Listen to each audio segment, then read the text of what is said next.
Hello. We've got a couple of people in the waiting room.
Okay. I don't know what the turnout's going to be like, but if there are only like 4 or 5 of you, would you guys be willing to turn your mics on and we can just have like a kind of more open discussion about certain things, like in terms of the topic, which is going to be on like practical skills in biology.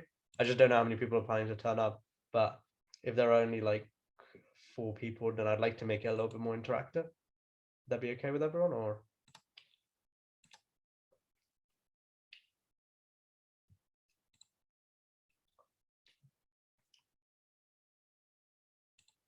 Perfect.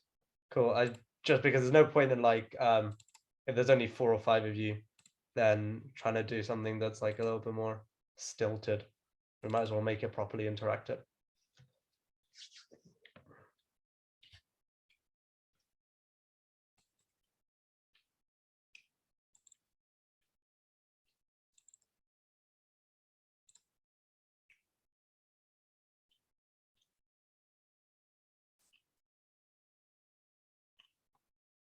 Nice, Mina. As I was mentioning to the others just before you kind of joined, again, I don't know what the turnout's going to be like, but if there's only like 4 or 5 of you, if you guys would be willing to, we can make this a little bit more interactive. It just would make it a little bit better for everyone in terms of the content. And since practical skills in biology is quite an important part of it, so we'll be talking about kind of everything.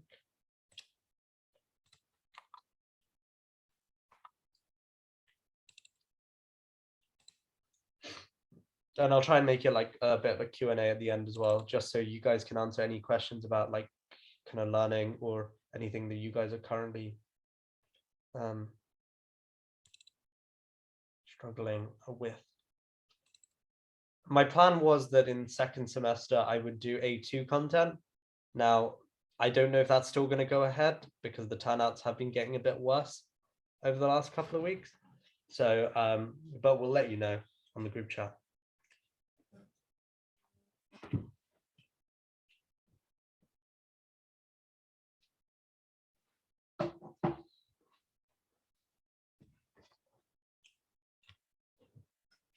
Okay. So the first thing we're going to talk about is species and biodiversity, and then we'll talk about investigating diversity. And that's going to be the main part of the lesson, which is going to be on stuff like quadrats, transects, how you would go out into a community and actually investigate diversity. I don't know if you've been able to do any of these practicals because obviously there's been a little bit of stuff going on with COVID and stuff.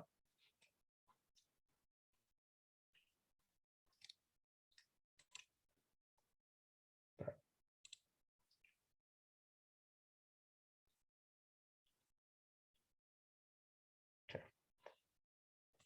I'm going to turn my camera on just to get started. Again, there are not that many people, so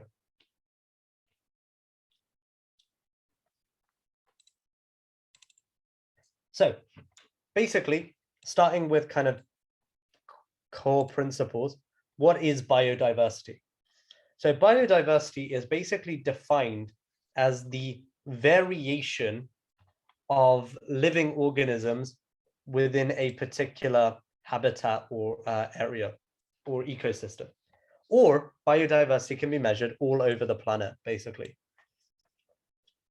A habitat is an area where one or more organisms live. So a fish could have a pond as its habitat, but also frogs could live in ponds. So a habitat doesn't necessarily have to be only an area where one organism lives.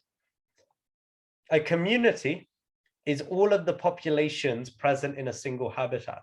So now it's important to differentiate between community and population. The community is all of the different species groups within that habitat, and a population is just one specific group of one specific species that live within that habitat. So you have populations of birds, populations of toads, fishes, and insects, all living together in that diverse habitat of the pond. This is another crucial two definitions. So species diversity refers to the number of different species within an area, and habitat diversity refers to the number of different habitats within an area. So both of which contribute to overall biodiversity. So you can't have good biodiversity without good species diversity as well as good habitat diversity. Intraspecific diversity is diversity within a species. Interspecific diversity is diversity between different species. So remembering that intra is within and inter is between species. Okay, the next bit we're going to talk about is Simpson's index of diversity and the measure of species richness and species evenness. So species richness is the number of species within a particular region or habitat. It only measures the number of different species, but not the number of individuals within each species. A species with only 10 individuals is counted equally as a species with 100 individuals. So this is about richness. It's just the number of species. Evenness, however, is a measure of the number of individuals in each species. So this allows us to develop a distribution of species within the region, as well as how equal their populations will be. If all species have similar number of individuals, then you have a high species evenness because the species are quite evenly spread out. Whereas if the species have a varying number of individuals, then species evenness is considered to be low. Now, if someone is willing to say it, what does low species evenness suggest? That there is a lower biodiversity in that area. Low biodiversity, but it also suggests that the interaction within that community is quite predatory, almost. It's a predatory because you have a lot of grass, less gazelles, less lions. That's a varying number of individuals. That suggests a predatory relationship rather than a cohabitative relationship, which will be present in similar number of individual species. Yeah, so there are slight nuances there. For example, that one. Which one has a higher species richness? A or B? B. B, yeah. But which one has a higher species? No, sorry. A has a higher richness. Richness is to do with the number of individual species. So because they have 3 species compared to 2. Which one has a higher evenness, though? Would it be B this time?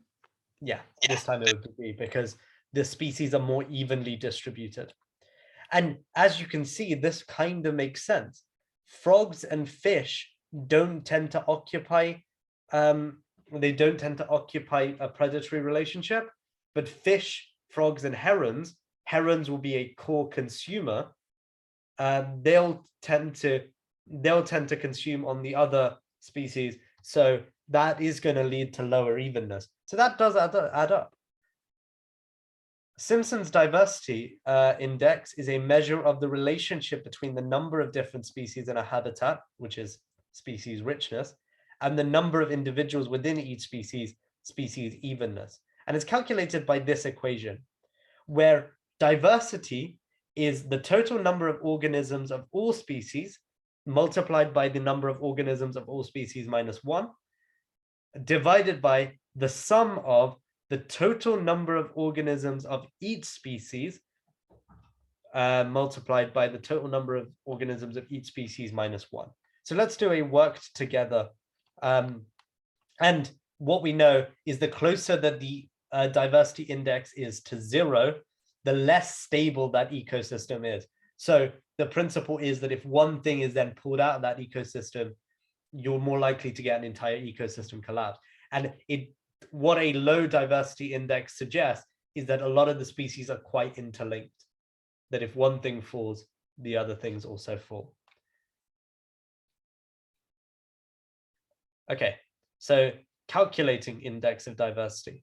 Obviously, you won't be able to do this from here. Let's have a couple of practice goes at calculating index diversity. So calculating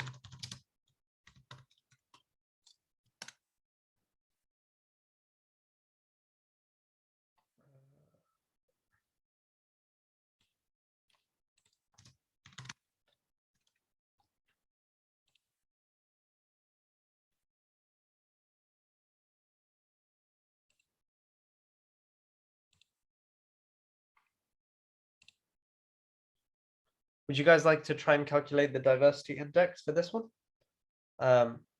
So they've calculated the diversity. Oh no, that's already a calculated one.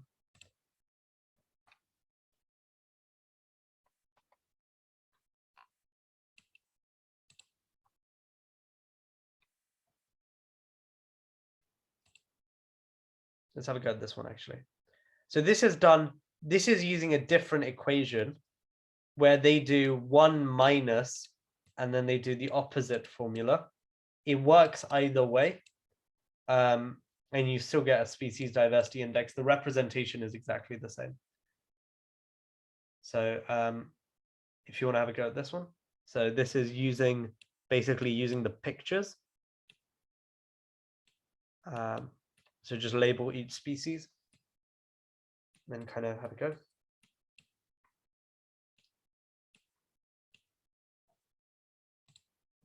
Give you about 2-3 minutes to do the calculating. Let me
Right, has anyone been able to get an answer to that?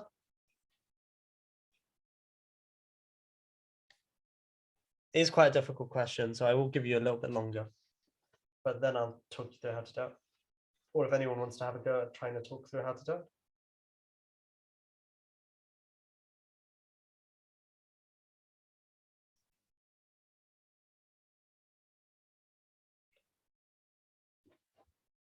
Also, does anyone know what type of sampling this is?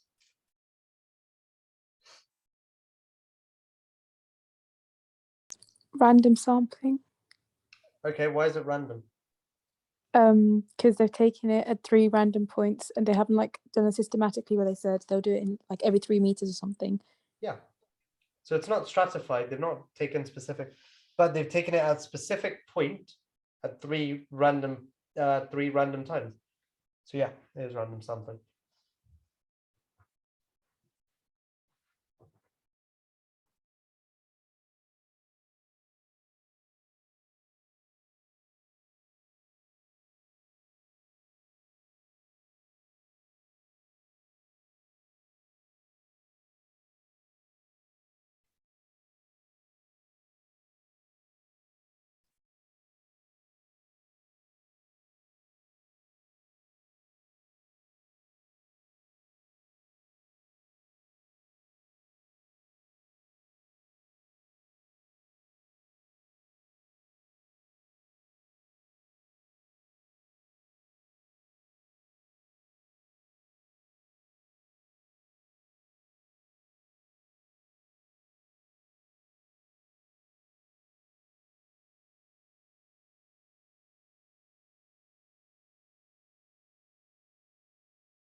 Okay. Cool. Anyone gonna want to talk through how to work this out? I'm not too sure if this is right, but do you just count up the number of fish in each picture and then you Of a specific species? So you know that this one is number 1, 2, yeah. and 3. Yeah. And and then you just take away 1 from each one of these species. So let's say you have like 10 of the blue ones, then you do 10 times 10 minus 1, and you do that for each one and you total it together, which 10. gives you a number. Yeah. So then what you do is you do that for each species. So that gives you all the top on the top. And then you work out the total number of fish overall. So you just have to count up every single fish. So that's a lot of fish to count up. And that gets you capital N. And then you do that minus N minus 1 as well. And then you just take that away from 1. So what you're doing is you're doing it, it's not doing the same thing because you're just doing the calculation over itself basically. But so you have to sum it up. So let's talk you through this one.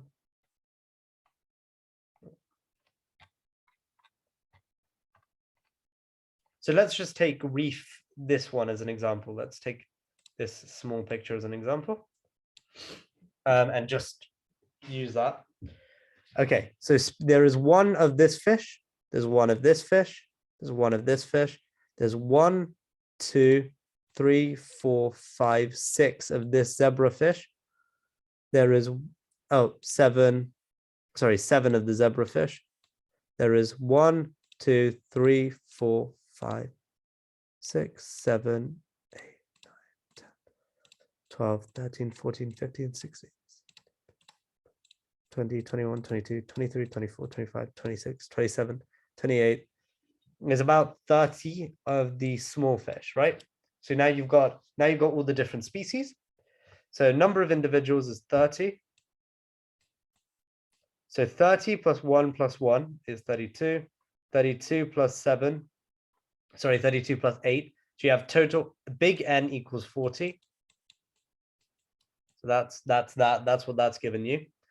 And then you just do 30 N minus 1. So 30 times 29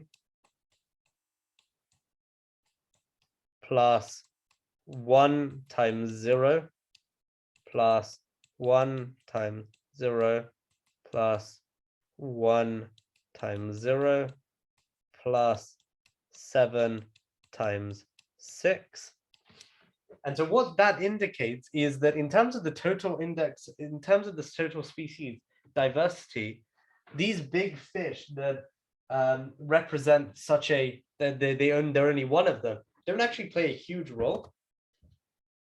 Plus 7 times 6. So you've got 912 there. And then it's just 912 divided by 40 times 39.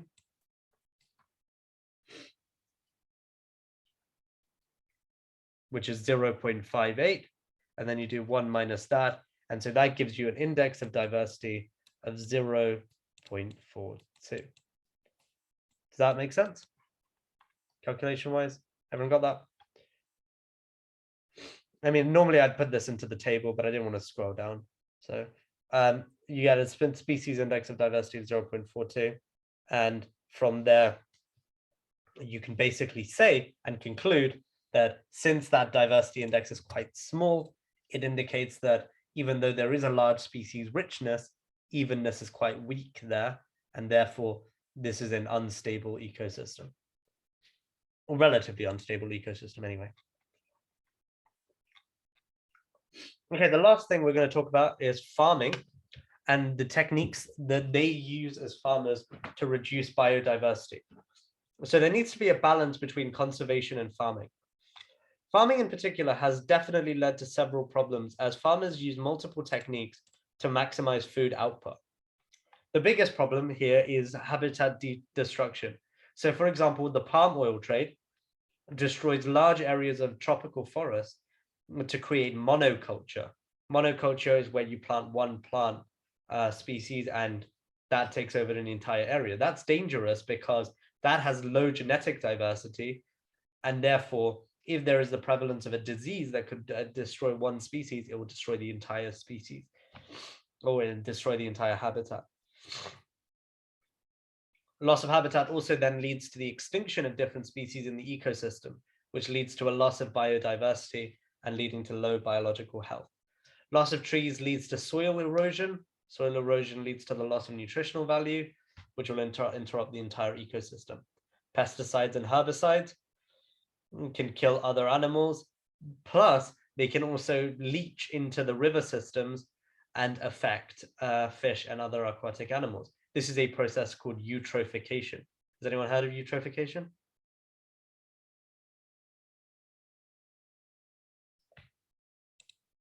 Yeah, eutrophication. Yes. So as we know, basically pesticides get in, they lead to an algal boom, or basically loads and loads of algae that prevents sunlight from reaching plants at the bottom, which causes those plants to die. Bacteria decomposing those plants are active. They're using up all the oxygen, releasing carbon dioxide. Fish don't have enough oxygen, fish die. So it leads from all the way to fertilizers getting into rivers to fish dying. Selective breeding also causes problems because it leads to a loss of genetic diversity, which is a form of biodiversity leading to a loss of biodiversity. So therefore, the overall conclusion we can come to is that modern farming is quite unsustainable because it will eventually lead to food shortages. And therefore, there are ways that we are going to try and minimize this impact. Conservation and preservation. Can anyone unmute themselves and tell me the difference between conservation and preservation?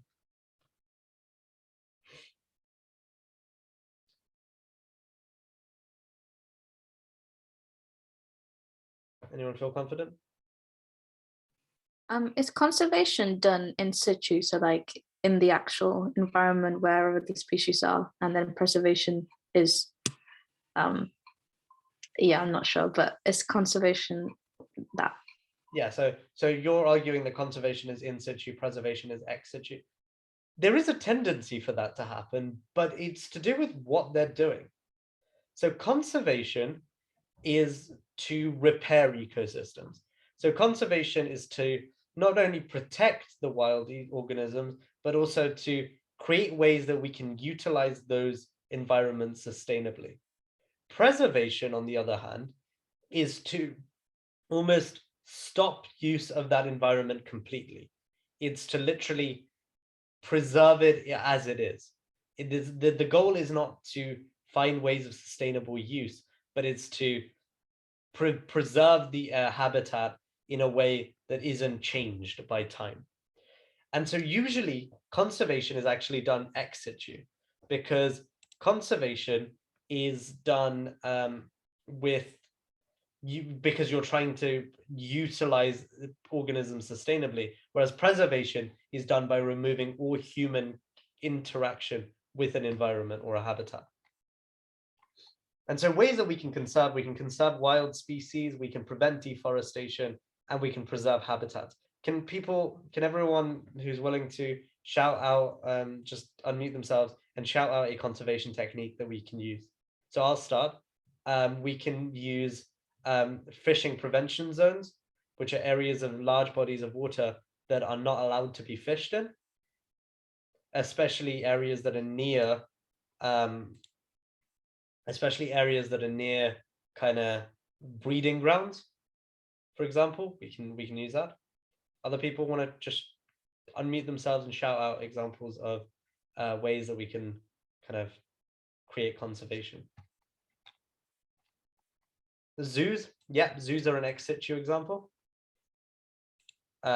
Zoos also help generate funding, which is an important funding and education, which is crucial in helping generate conservation, because you educate people on the importance of this, and that helps encourage them to think more sustainably about how they utilize the environment. Anyone else? Again, if you're just able to unmute yourself, feel free to. Prevention of deforestation. Yeah, so how can we do that? We can create a national parks or natural preservation zones. So these are entire areas where we don't preserve, but we preserve very strongly. Field margins. What are field margins? Do you want to explain that? I have never heard of those. Seed banks, another great example. So that's conservation ex situ, outside of the environment, where we're storing those important genes.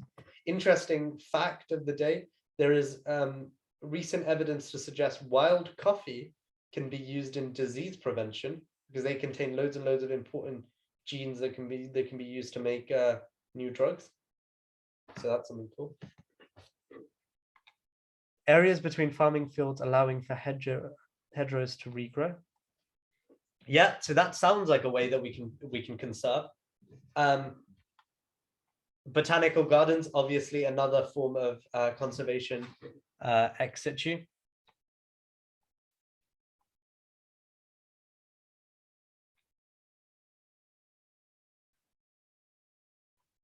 Anyone else? There's loads and loads of different examples. Even just sort of captive breeding programs, those are really good examples of sort of again, it's conservation ex situ, but with the intention to release those species back into the environment. An issue with captive breeding programs is usually genetic diversity is quite low.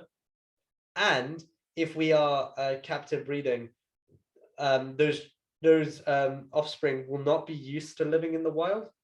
Marine parks for similar purposes. Yeah. So these are all kind of similar techniques. There are also interesting new kind of techniques out there.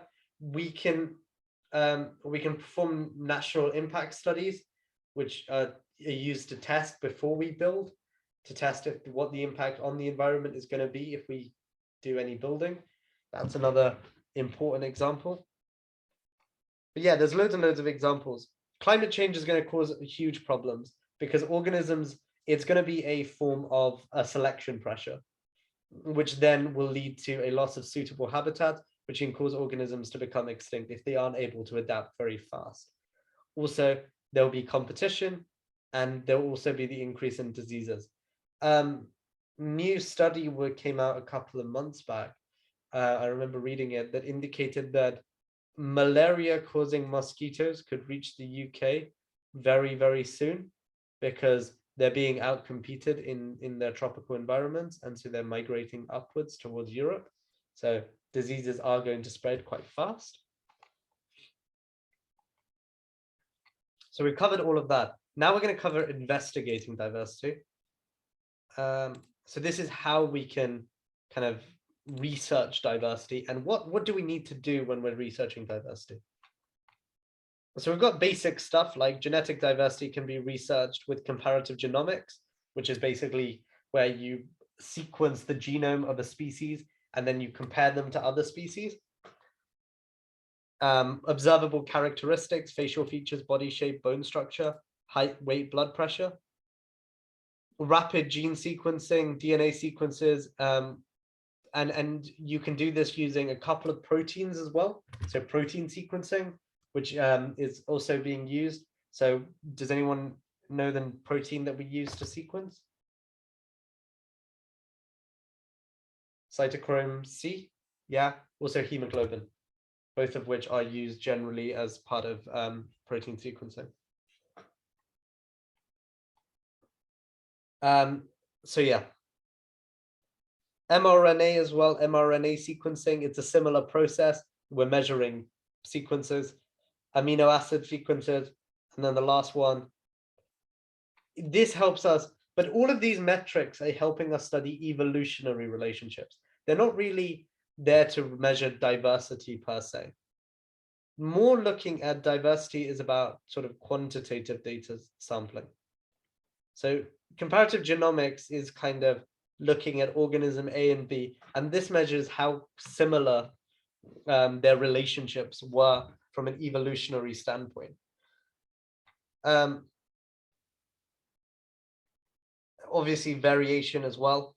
Remember, there is does anyone know what the term for variation of two completely unrelated species that have evolved together because of their environment? Anyone remember the term for that?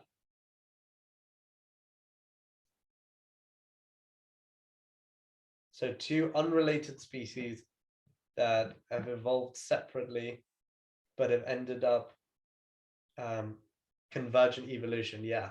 So this is where they're completely unrelated, but they've ended up coming together because of their environment and because they're undergoing similar selection pressures.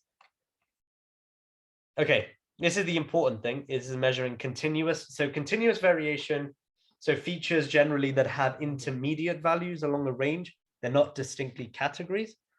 Continuous variation can be plotted on a distribution curve or a distribution plot, whereas discontinuous variation is variation that has distinct categories where no individuals can be in between. For example, eye color. And so that's plotted using bar graphs with no range of distribution. Now, sampling is a key way to study populations. The sampling has to be random in order to minimize bias. And the best way you can do this is online number generator to generate coordinates along a grid system. The larger the sample size, the more significant the data that is yielded. And this is something that you'll learn about in most research. The larger your sample size, the more significant data that we yield. A quadrat is often used when studying in a field. Again, you should still use that random number generator to randomize your experiment. Even if you think you're picking non-randomly, you may subconsciously pick an area with specific features, which could cause bias. Whenever you're then distributing it, you're plotting your distribution along, you can draw a leaf diagram.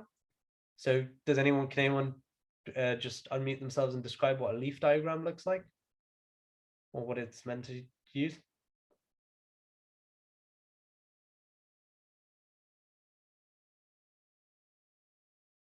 So what a leaf diagram is.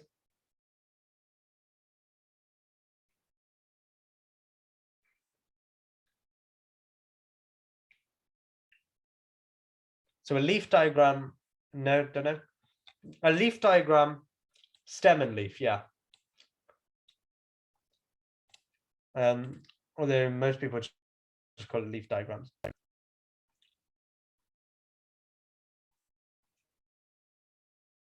And so stem and leaf measures distribution along an area. So let me show you what it looks like. I'm sure you guys already know these diagrams, though you've already seen it.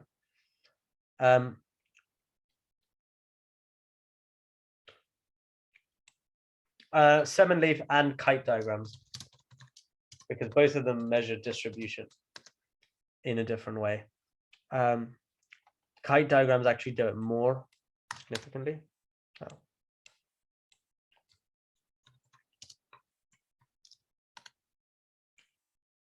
Yeah. So kite diagram, you can measure the distance and then just the population size as you go along on a kite diagram, and it creates this overall structure. And this is done along a continuous transect usually. So it's where you place quadrats at intervals along this continuous transect, which is a line which is used to measure out the area. Standard deviation is a measure of how spread out data is around a mean.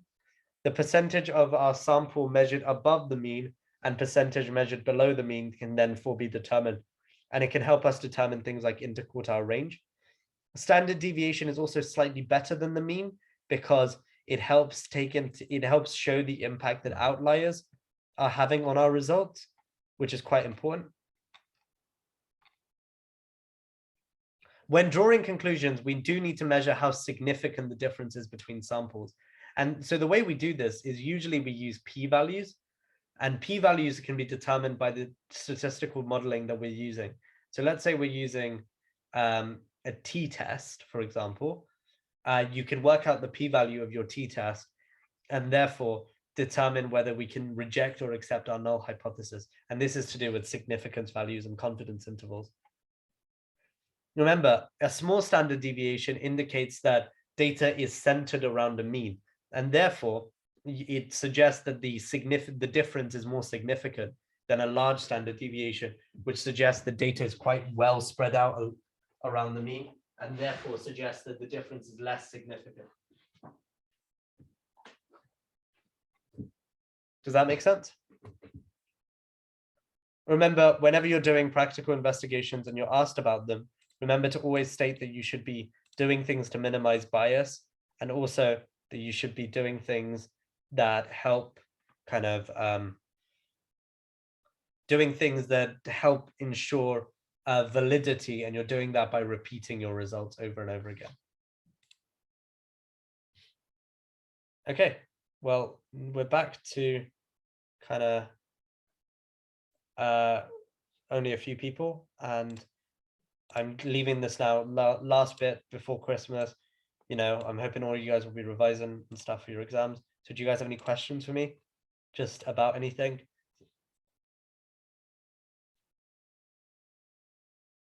Feel free to unmute yourself and just say them if you want. There are only like 6 of us left, so.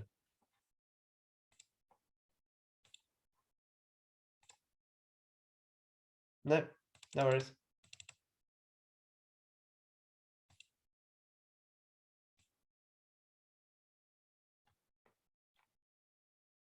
Hopefully these lessons have been useful for some of you guys over the kind of this bit as a bit of revision. Can we start A2 content after the holidays? Ideally, I can't make any promises on that at the moment, because we'll have to see, because the turnout has been getting lower and lower over the last couple of weeks. And so that's why we're going to have to consider over the next couple of weeks about deciding whether to continue with the lessons. I mean, I'm free and I'd ideally like to help, and hopefully these lessons are proving helpful to some people. And we're not really quite sure about why the turnout is not as good as it is. But ideally, I'd like to start A2 content after the holidays.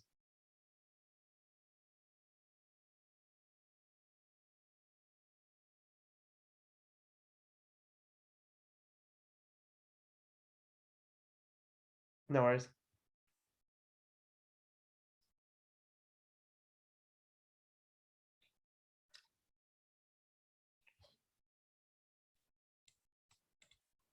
Thank you.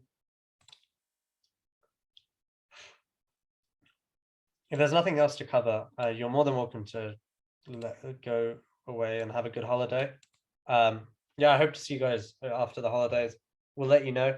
If you can give us some feedback, try and log into the Trustpilot for Medic Mind and just give us a little bit of feedback on how the lessons have been going and how you've been finding them. That would be very helpful if you're able to do that.